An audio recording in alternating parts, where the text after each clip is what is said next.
So, good afternoon. You can't see me. I'm behind the screen.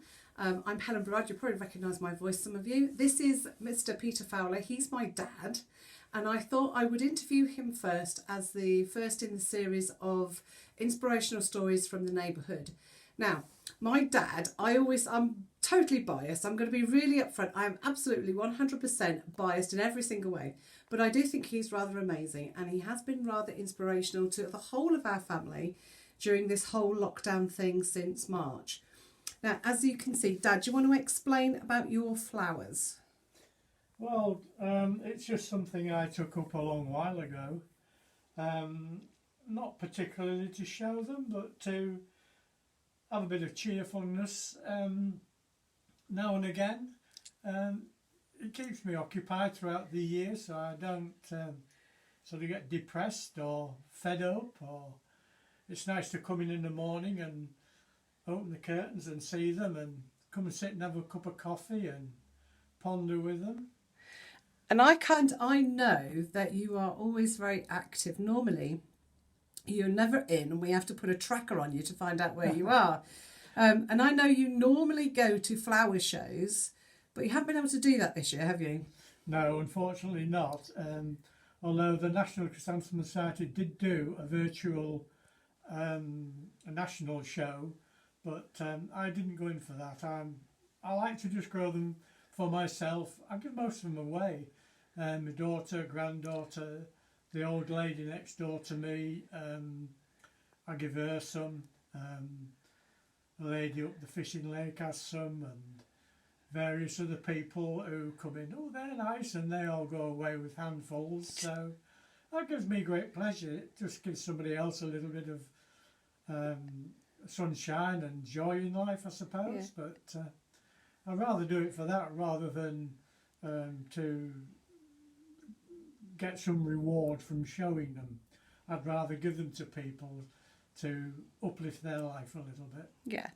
And I know that you couldn't go to your flower shows, so you put on a little display, as we can see here. He did his own little flower show instead. And then he put, bless him, he took photos and put pictures all over our family WhatsApp group so that the whole family could enjoy his little flower show, which was really amazing. And it was really nice to see the flowers. And I know you're quite, in some respects, you're quite active on Facebook, aren't you? You stick pictures on there as well too, don't you? I do try and keep in contact with people, which I think is probably one of the most important things during lockdown. There's far too many people just, I suppose, get depressed and sit and watch the TV all day. Well, I try not to do that. So any little thing I can do, although it's very restricted this year, to help people, then I will do. Cool. Now, I also know that I know my dad, he comes over and looks after the cat. If my husband and I go away, or if we're out working all day long in normal times, he comes over and looks after my cat. He comes and sits and has a little coffee with her. Then they sit and watch TV together. So he's a real softie where the cat's concerned, aren't you, Dad? Molly rules. Yeah, I suppose I am, really. Yeah. And I'm panning over to here because here we have a nice little box. Now, Dad, do you want to take the lid off that box and show everybody what's inside? Because we're at that time of year where Dad has other skills that actually come to light. Do you want to just show everybody? That is his Christmas cake that he's just made, and I've just talked him into making one for me too. So, Dad, do you want to tell everybody about your mince pies? Oh, that's become a family tradition, really. It's something I started doing a number of years ago now. It's, well, I'll start at the beginning.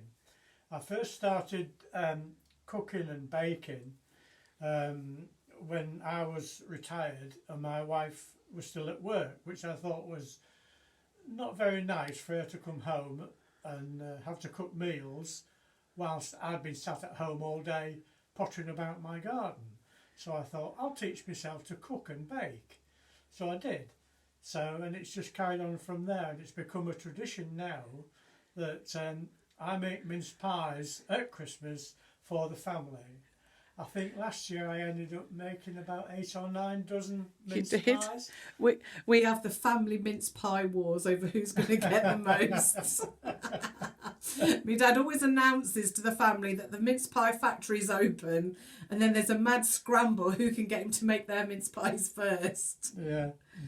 And she next door, the old lady next door, she always says to me around about September time, "Don't forget my order for mince pies, will you?"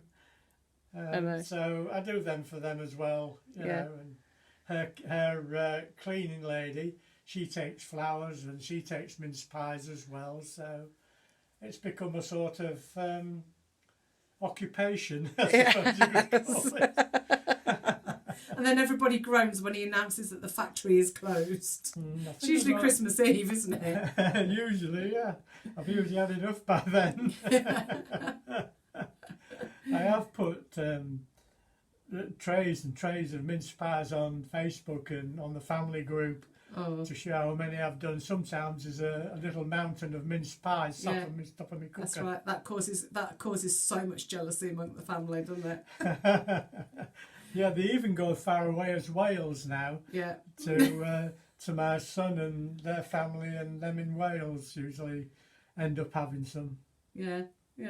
Cool. So that in a nutshell is my dad, and why I thought he will be a very good inspiration for anyone who's either living on their own or during this time to be a little bit more active and to do those extra things for other people, because when we do things for other people, it makes us actually feel happier, and it actually is very good for us to be able to do that mentally. It releases those endorphins again that helps us to feel really good about ourselves.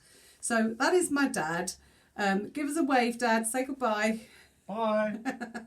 Thank you.